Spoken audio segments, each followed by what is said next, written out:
Hey everyone, Harris O'Malley from DrNerdLove.com. Gentlemen, I have a quick question for you. What do you have going for you besides your looks? If you've ever dipped a toe into the pickup artist scene, this is a question you've probably heard before.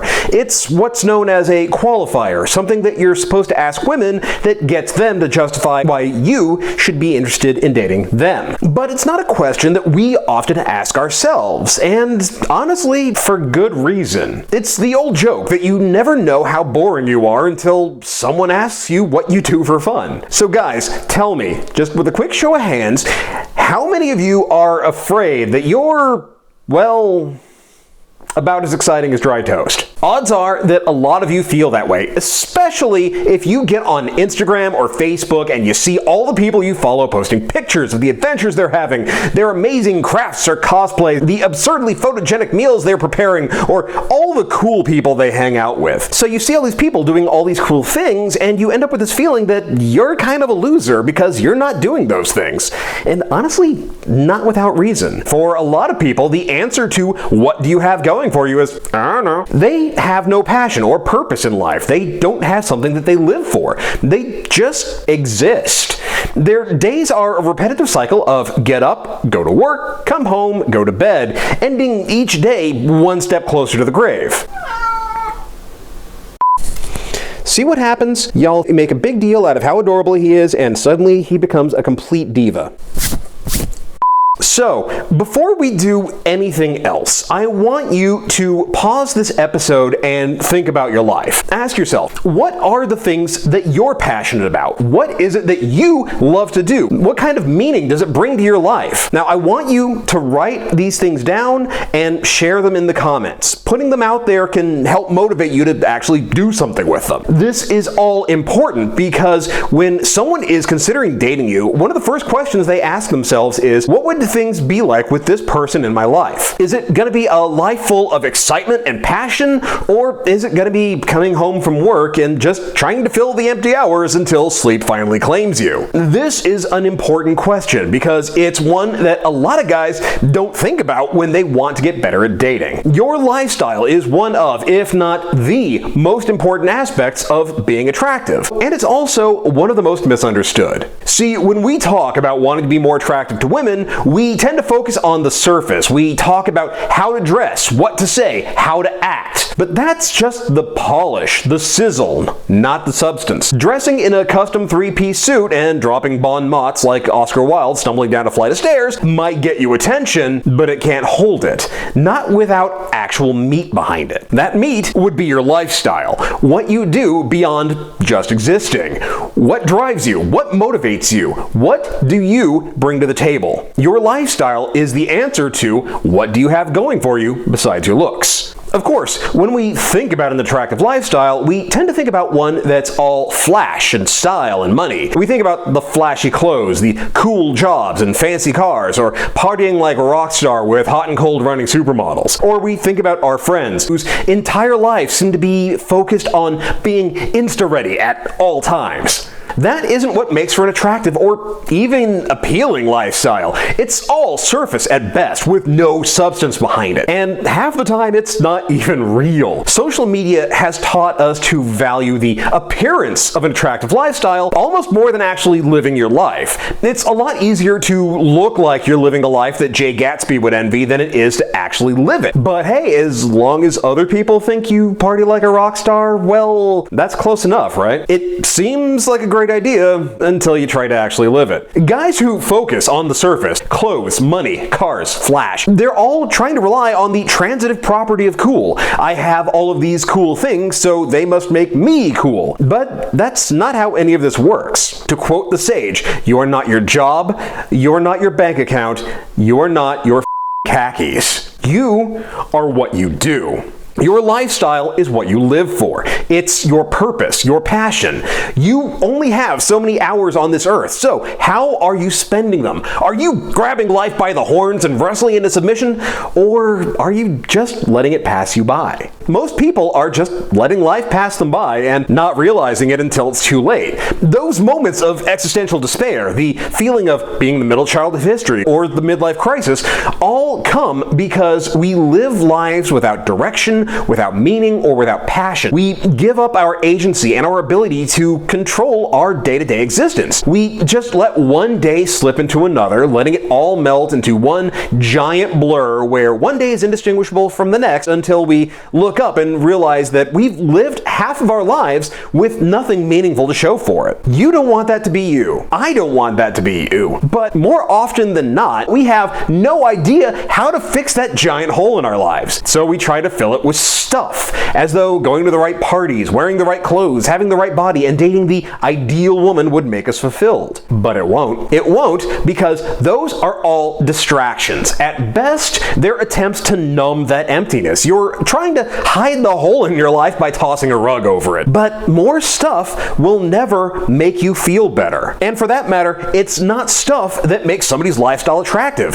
It's not even necessarily what you're doing.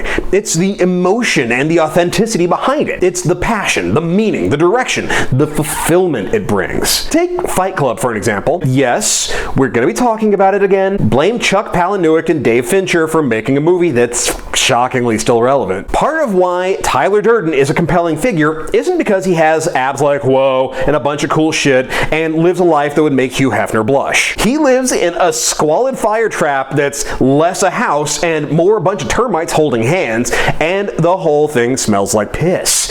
And don't forget, he doesn't look like Brad Pitt. He looks like Ed Norton. But he's magnetic because he has drive and purpose. He has a vision that he is pursuing day in and day out. To be fair, his vision is nihilistic as but the fact that he has one that he actually acts on and works towards, is what draws people to him. He has that clarity and certainty that everybody else lacks. And to people who are living lives of frustrated emptiness and aimless direction, that clarity and certainty is incredibly attractive. When you don't know what you're doing, the guy who does is the guy who's going to hold your attention. Now, don't get me wrong. This does not mean that you need to have a plan to shake up the world or change society. You don't need to be working towards some grand messianic vision. What you need is to be taking active control of your life, living it in a way that aligns with your values, with the things that you love, and that brings you fulfillment. The key to building and living an attractive lifestyle is ultimately to follow Kinky Friedman's advice. Find what you love and let it kill you. Yes, I know everybody says it's attributed to Bukowski. It's not. It's Kinky Friedman. Look it up.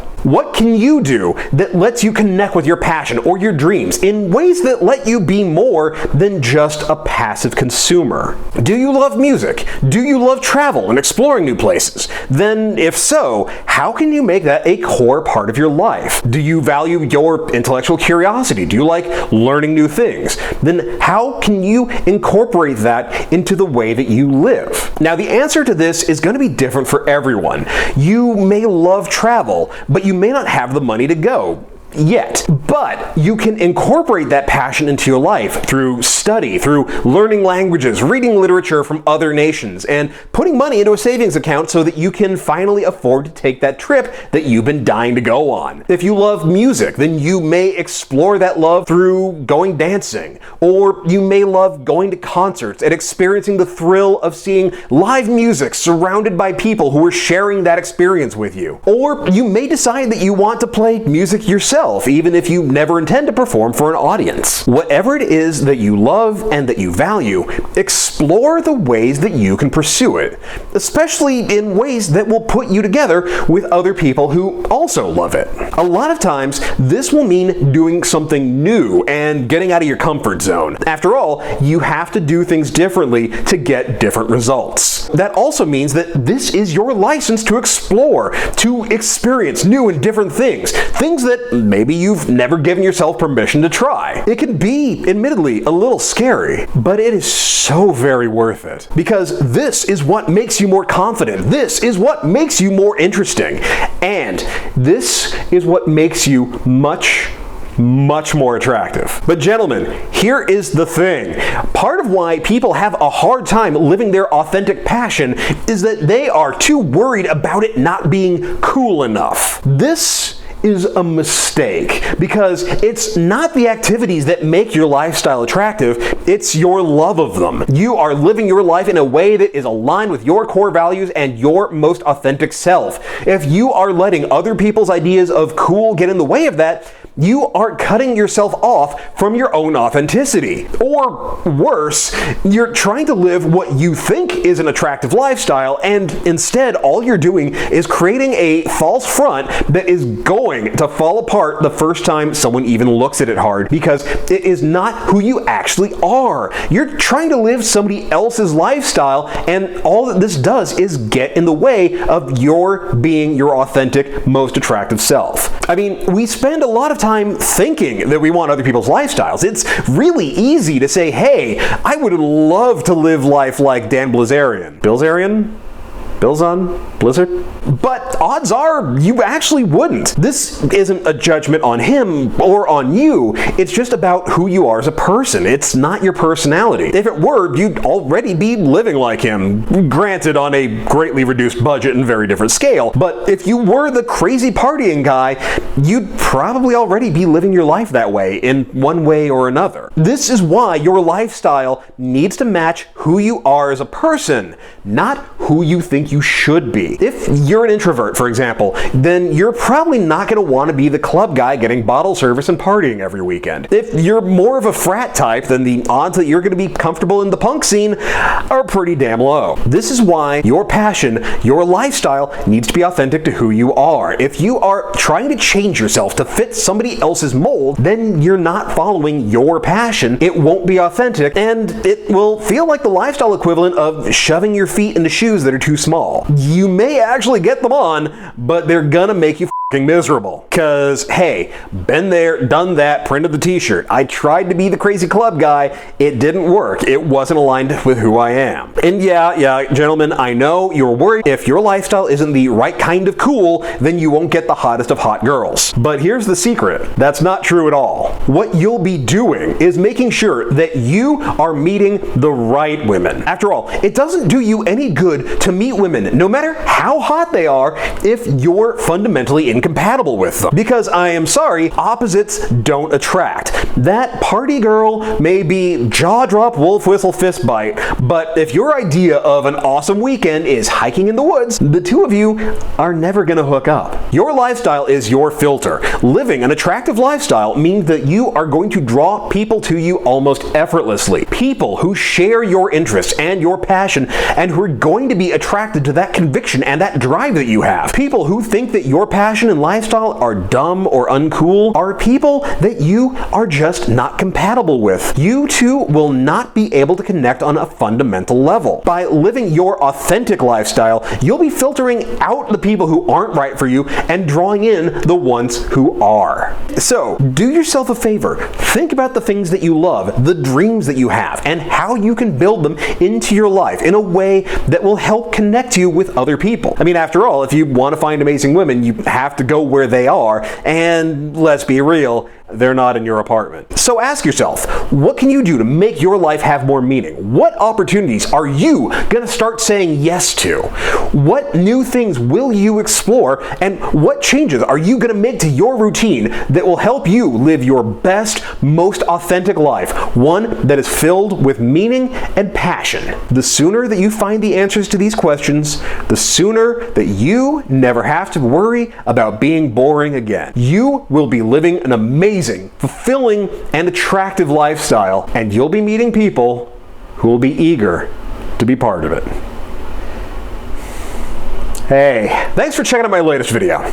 So, like I said, tell me about the things that you're passionate about and how you are going to incorporate them into your life. I want to hear all about it, so share your ideas in the comments below. And if you have a short dating question or a topic you'd like to hear more about on here, then be sure to let me know. You can share that in the comments as well, or you can hit me up and send it to me at doc@drnerdlove.com with for YouTube in the subject header. Meanwhile, if you want to get better at getting numbers and taking them from being just text messages you share every once in a while that go dead to actual dates, then check out my newest book, I Got Her Number, Now What? If you have ever found texting to be intimidating, if you don't know what to say, if you are afraid to call someone on the phone after you've got their number, then you need this book.